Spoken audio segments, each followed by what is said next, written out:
On today's show, we are joined by my attorney, Mr. Wes Carter, with the law firm Winters and King. His law firm, wintersking.com, represents huge names. New York Times bestselling author T.D. Jakes. They represent, check this out, they actually represent Donald Trump Jr. Yes, they actually represent Joyce Myers, the pastor. They represent the pastor of the largest church, the largest evangelical church in America, Life Church. They represent Pastor Craig Rochelle. This church has over 100,000 members. When it comes to business, when it comes to law, Wes Carter knows what he is talking about. And on today's show, he's hopping on the show to answer the question, how do you keep from becoming jaded as a business attorney that deals with so much conflict? Ladies and gentlemen, with any further ado, back to our interview with Mr. Wes Carter with wintersking.com. You have questions? America's #1 business coach has answers. It's your Broda from Minnesota. Here's another edition of Ask Clay Anything on the Thrive Time Business Coach Radio Show. Oh, yes, and yes. Dr. Z, here we are at the threshold. We're 5 feet away from the floods coming in off the river into the Riverwalk facility. Z, we are up at historic high levels here, and we could be lamenting, we could be hoarding. Yes, we could be buying all the milk, because when the end times are approaching, what do? You go to Walmart, you get all the milk and milk's the bread. like gold. Get that bread, get that milk, clean out those aisles, and then get on top of your house, and don't drive away from it. Just get all that milk and that bread. That's what you do. That's an end times tip. I'd head straight to the roof. I like that. Head straight to the roof. Those are the moves. But instead, we decided, you know what? We're going to interview Wes Carter. We're going to interview him on the show. What? The attorney at law, and ask him questions from the Thrive Nation. So the first question comes in, Wes, from a woman by the name of Jean, based in Phoenix, Arizona. Okay. She is a speaker who has worked with Mr. Clay Stairs as a client, I believe, for 3 to 4 years now. Good old Clay. And here is the question. She asks that she's taken a new position of a women's business organization, and they want her to create a training curriculum for the organization. She already travels around the world speaking and training and that kind of thing, and she wants to know, if I create this curriculum and these resources for this organization, can I still use the intellectual property that I created for myself, for my other things? Because she's already a speaker, she's already teaching, creating content, but now she's got this new position as the head of a women's organization. What's the clear rule of the lines of demarcation? What can she use? What can she not use? Talk to us about intellectual property when you have a jobby job. Well, let's start with saying the most important thing to do is just get it in writing up front. I mean, whether you're an employee, contractor, we'll talk about all the kind of general rules here in a second, but it's always better to have that agreement up front. Make sure you're on the same page and put it in writing.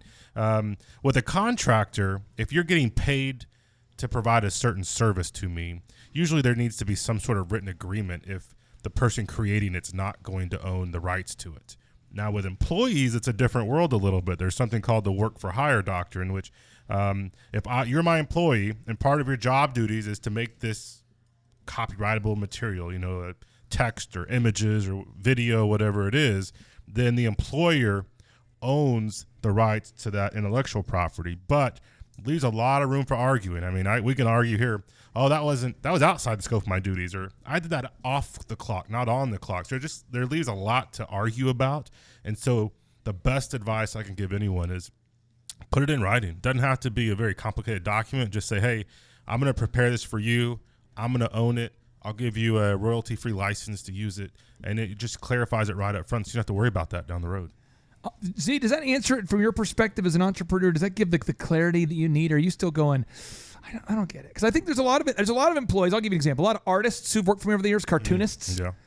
And every single time they leave, not once, but every time, except there's exceptions, they want to take it with them. Every time. I don't know if you've seen it, Z, but it's like the operations manual they made for you or the handbook they made for you or the checklist. They want to bring it to their new optometry job. Sure. Have you had that problem, Z? Absolutely. And unfortunately, business can be a lot like marriage.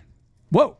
And that is that when you say you're standing up there and you've got your ring in your pocket, and you got your text on that you had fitted a month ago. So it's a little tight. Little tight. And you're looking across, and there's this beautiful young lady in her whites. Yeah. Oh, yeah. And there's a big old cake in the other room waiting on you, and you look out and got all your friends on your side. Get that cake out of the way so we get down to business. All her friends and family on the other side, and you're sitting there, and you're enjoying the moment because, her dad paid for it, so you're really enjoying the moment. And all of a sudden, they come to that part, and they say, I do. And you say, oh, I do. Oh, yes, I do. I thought they asked if I wanted to have sex, so I said I do. Yes, I thought do. that's what they were asking. I do. And in your mind, you're signing up for what you think is the contract of marriage in your mind.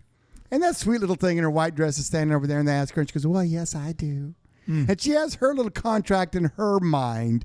And guess what? They're not always the same contract. And just like a prenup is really good in any marriage, you might say, well, that's just negative. You're saying it's not going to work? It's going to fail? Are you going to go on the record and saying that you and Kanye West, you two share the Dragon Energy worldview, that you got to get a prenup? Is that what you're saying? Yes, of course. That's what you're saying? Yes, of course. That's a controversial idea. Right there, you're walking on hot coals there, brother. You are walking on them hot coals. Well, it's the same thing that Wes is talking about, and that is having an agreement up front, and not this is good. Because you know what? When you're first signing up for the deal, just like when you're honeymooning, just like when you're first hiring them, and they're coming on their first day at work, and you're like, come on, let me show you the break room. And did you know we got this back here and this here, and we got a slide from the first floor to the second floor because we're Google and slides are cool. Well, who wants to use an escalator when you can slide down anyway, ping pong table for breaks. So everything's great day one. It's when the thing falls apart. It's when they're going to leave to go to their next job. Right. That's not going to happen. It does. Oh, it does. It does. I was thinking about a parallel universe where bad things don't happen. No, it's a tour of duty. To understand, to have it in writing, to have... Okay. I know it sounds horrible, but to have all the bad things already discussed and figured out when you have all this good karma. And it's all fun and games. Much easier to have that conversation. Oh, yeah. Do you agree? Oh, yeah. Wes, do you agree with prenups?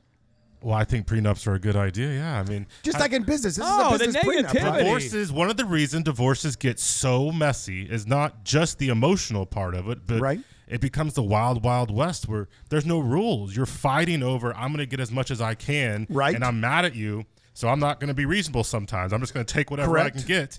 But if up front in writing, there's certain rules you have to play by, then there's only so much to argue about. You can say you're a jerk, I'm a jerk, whatever, but as far as it's the result, we've already agreed on the result up front. Right, just like the gentleman that comes in and says, like you, Clay, they come in, they do your operations manual, and then they go, well, I should be able to take this with me or a copy of it because I did it. All the time? All the time. And you say, no, look at our agreement. Our agreement was the things that I told you to make, that you made on my time that I'm paying you for. It's my material. I've worked with a lot of restaurants, and I call this the ketchup packet principle. It's the same idea of divorce. It works.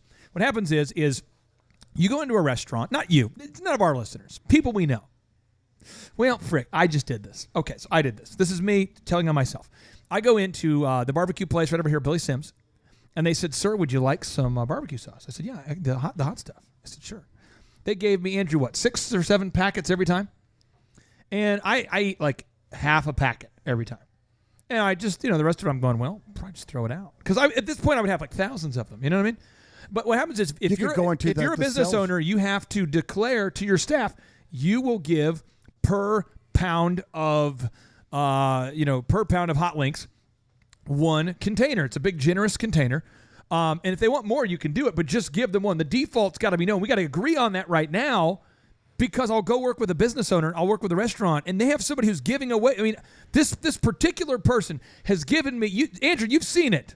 If we just drank it like it's beverages, we probably could not consume. It's so generous and for a while I was stacking it up. I was saving. I'm building for a rainy day decorative devices. We got those now. Hey, look, the flood's coming to Tulsa. Good, we have enough packets. Yes, we're fine. Barbecue but when sauce. you define it ahead of time, when you define it ahead of time, though, and you say this is the limit, this is what we agreed to, there's no misunderstanding. Now, when you try to correct an employee who's been used to giving out 6 packets, and you say now we're going to go down to 1, they're like, oh, you cheapskate. What? So you got to get that stuff agreed to in advance. That's the hard part, Wes, isn't it? Yeah, and it's always easier to set expectations at the very beginning as opposed to adjusting them later on. You guys are negative. Okay. But you know what? When you own the business and you get it and you understand, you just think, and I don't know why we default there, but we think everybody comes in and gets it too. They go, well, sure. It's so obvious. It's so common sense that you don't give out 87 packets because there's no way a guy can eat that much, and it's money out of my. People love giving away your money. Well, again, it's important to remember too. A lot of our listeners might have independent contractors where that default rule for employees may not apply. So you have to have something in writing, because I've had situations where someone's made video roll for one of my clients, and when they leave, they go straight around the boss, the employer, to the end client and say, hey, that's my video. They don't have the right to give that anymore. And they say, oh, well, we already paid them for it. Too bad. Stop using it. And so your clients can get drugged into this very easily, which is bad for everybody. It only happens like half the time. Yeah, not that often, just 50%. It's serious. These are real situations. Divorce only happens what? I mean, what percentage? Only about half. Yeah, I mean, it's inching up there, if not over already. I think it's higher because I was reading an article in the Washington Post that showed that 71% of men surveyed admit to having an affair at some point. But then it goes on to do it's a big old article about, and Andrew will put it on the show notes. But there's Huffington Post did a study on this, and then Psychology Today did an even deeper dive, and it showed that like 7 out of 10 people don't like their spouse. So then there's like follow-up questions like, so what are you doing? There's a lot of people. A lot are like, well, we just don't live together. Well, the millennials are helping this, though, because I hear a large portion of the millennials are just being celibate altogether now and foregoing marriage and relationships. Wow, I didn't know that. There's been a lot of articles about that lately. Oh, well, there you go. Oh, man, that's okay. Now that's a move. Josh, I'm going to give you the mic for a second, and then Wes is going to take it back. Josh, with Living Water Irrigation, any legal question you want to ask, and I want to be clear, you've heard the disclaimer, but these questions that Wes is answering, his answers are not to substitute for having an actual attorney. So, Josh, what is your question for Mr. Wes Carter? Okay, Wes, so we actually were talking about earlier on the show, so I'm just curious, what is my liability for putting cameras in my office? What is your liability for putting cameras in your office? Like, so can you do that? Can you not do it? I mean, Target's doing it, Walmart's hilarious how much they have cameras everywhere. You can see yourself all the time. It's like you're in a mirror now when you're walking by a mirror the entire time you're there. What's the liability for putting cameras in Josh's office? We always have to check on your individual state's law, because some states are more restrictive on the privacy rules that they have. But generally speaking, if it's somewhere where you don't have an expectation of privacy, it's an open office where it's not a private room, it's not a bathroom, it's nothing, where you have an expectation of privacy. Yeah. And typically you wouldn't hide the cameras. The cameras, you don't necessarily even have to have a giant sign on the wall, but the cameras are out in the open in the corner. They're not, hidden in a smoke detector or something like that. Then, it's common these days for offices to have audio and video, but you always also have to take into account the type of business that you're running if you're a listener. I mean, we were talking earlier, my law firm, we don't do that, even though it's kind of one of Clay's recommended practices for a lot of our listeners, because there's a special set of privilege and confidentiality issues we have to be cognizant of. And as example, Bob Kraft pointed out here, the owner of the Patriots, that you can't, Phil, his legal team pointed out, you can't use video in a court of law if he's getting a massage. Well, again, that was somewhere where you'd have an expectation of privacy, and that the expectation of privacy did play heavily into that decision, I think. Yeah. And so that's kind of the general rule there. And then, again, if you're recording phone calls as part of the audio, you have to be careful, because some states have a two-party consent state, so Correct. Both parties would have to consent. So there's a mix of rules in there, but generally speaking, as long as it's no expectation of privacy, you're pretty good to record for your own internal purposes. Wes, my final question for you, then I'll let you get back to being awesome, is you're an attorney, and as I've, different things I get involved in grow, I feel like before I met you, I built DJ Connection, and I sold it because I wanted to just be done. Yeah. I think I probably at some point, I don't know, a fork in the road. I've thought about this. Could I have just stayed done? There's a lot of part of me that enjoyed just not doing anything. Like just doing things that didn't involve conflict. Right. But the moment you run a company, you have conflict because people refuse to do their freaking jobs. People want what isn't theirs. People want to get rich quick. People want to take what's yours. People want to sue. And guys like Z and I are always dealing with people making up allegations. Z, you know what I'm talking about. Oh, yeah. Slip and falls, people wanting to sue, people you haven't seen in years all of a sudden wanting to be paid. It's endless. So my internal strategy for staying positive was the Joel Osteen book called Your Best Life Now, where you don't want to delay having a best life. You just want to basically do your best and let God deal with the stress. And if I hadn't found that little rhyming, pithy part of the book, I probably seriously would have contemplated shooting myself. Because I'm serious, because it's been so bad for so long, for so many years, with the same kind of crap, business to business. You just move. Your best friend goes out and starts a company to compete with you every time. Every time, whoever's close to me, whoever comes to my house, whoever's wedding I've attended, always starts a company to compete every time. Whoever I've given money to, I helped a guy buy a car years ago, and then he comes after me for something stupid. How do you stay positive? Because I'm only dealing with the me book, the book of the movie of me. You're dealing with the movie of like 50 me's, 50 people that have bigger issues, bigger problems, less problems, but you got 50 data points coming in. How have you not become a completely cynical bastard? Well, I think we got to separate these two things out. I have become a very cynical, jaded person. I think that's kind of inherent in what I do, but that doesn't necessarily mean I'm unhappy. There you go. And I think part of that is having a wonderful wife who helps me. She knows when I'm, she's a great have reached American. my limit, and she'll, help me find some way to. She's good people. to get my mind off of it. And also, certain personalities do better with conflict. And see, I thrive on it. Yeah. But it really takes stresses a the toll. people around me. The Yeah. people around me are like, "Does this not bother you?" And Yeah. I'm like, "No, F him. Let's do this." I seriously, if somebody wants to mess with me, I have no problem going, F him. F him as in, let's be friendly to him. But I'm just like, let's go after it. I don't even care. Like, if you don't like me, so as an example, when I did the whole mayor thing, or on every day on Elephant in the Room, somebody writes a comment. We had this thing going on. It was on Google for a while and on Facebook. I didn't promote a person who was white.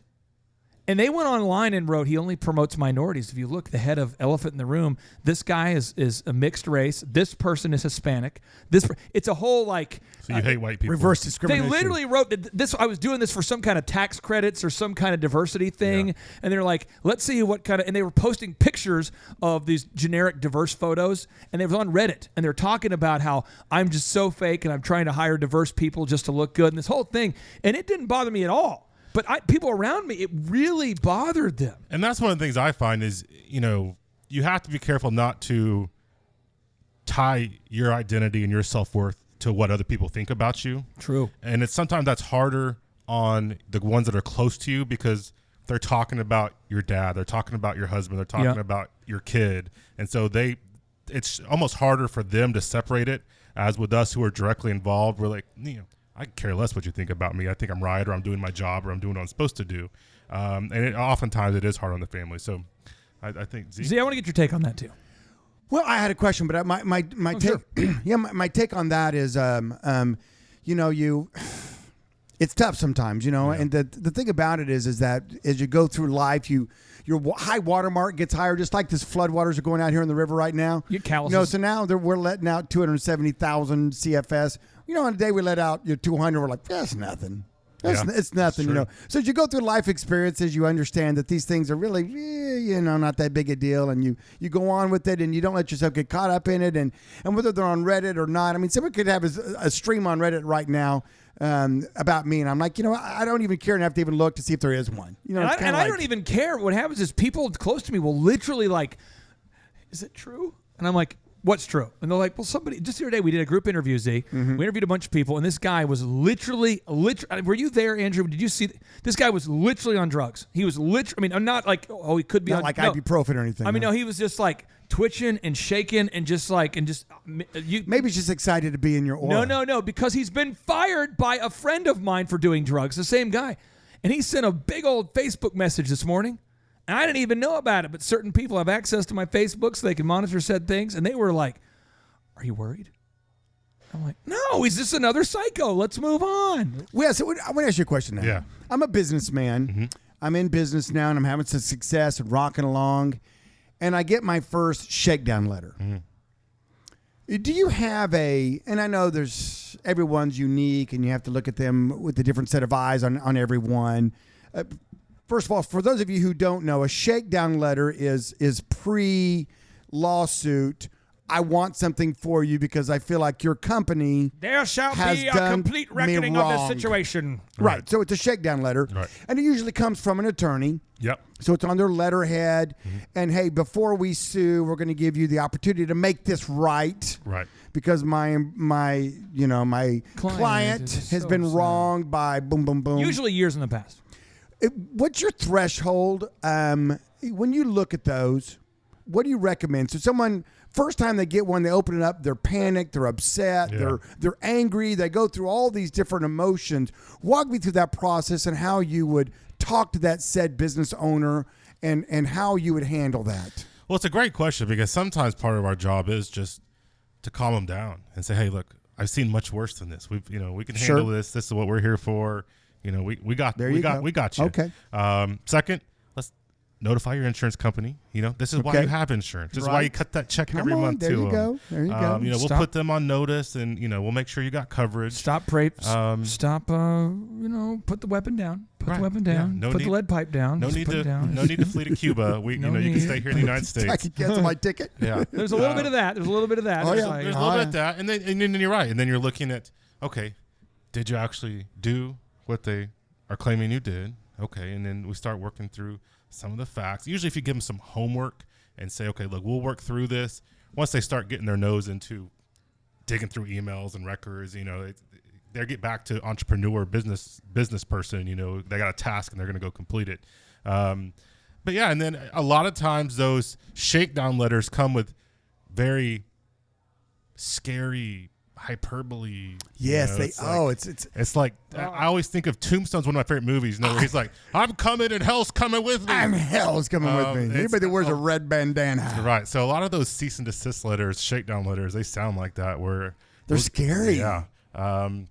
And they can say whatever they want in those things, right? Well, pretty close. Pretty close. We've had this conversation before about where's that line between cease and desist and extortion. Exactly. There's a line there somewhere, but I'm not exactly sure no one knows where it is, yeah. But yeah, so you work through that, and then sometimes you got some exposure, and I think it's best to tell someone up front, okay, well, you got a little exposure here, but it's nothing we can't deal with, and again, set their expectations reasonably so that they know what they're dealing with, but they're not having some sort of nuclear scenario in their head. As a pro tip and as an action step for the listeners out there, I do care enough.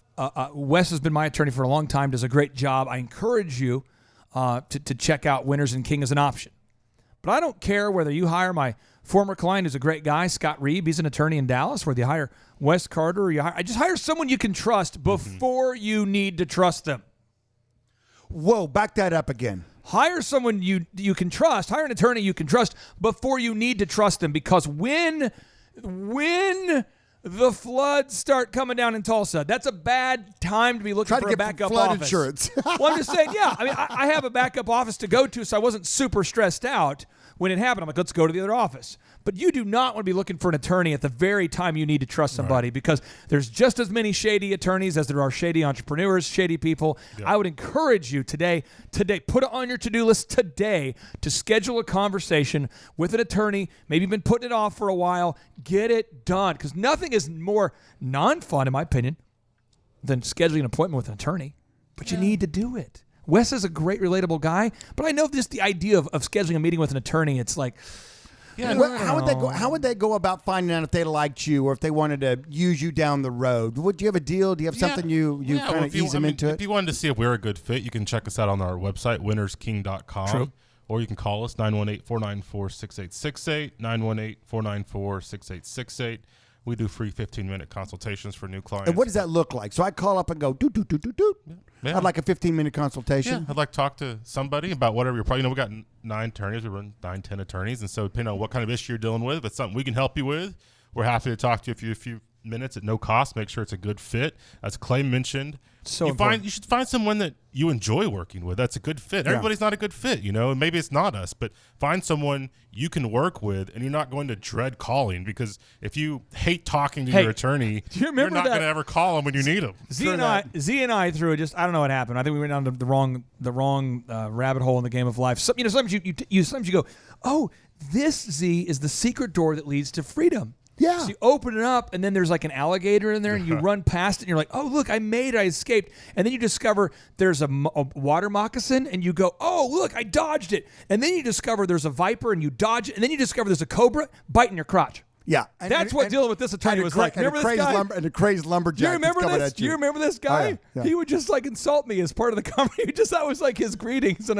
I'm like, I don't like you. I don't want to be around you. I don't want to pay you money to insult me. Is this somehow a sales method you were taught to insult so whether it's your attorney or CPA or whatever professional, if you're going to rely on them for advice, you don't want to dread every time you have to pick up the phone and talk to them. So. It was the craziest thing ever. And Z and I were like, I guess we have to be here. It was the greatest. And we're out. Okay, well, we're going to end this show with a boom. And then you, Thrive Nation, need to call an attorney today to schedule an appointment to meet with someone that you can trust before you need to trust them. Without any further ado, 3, 2, 1, boom.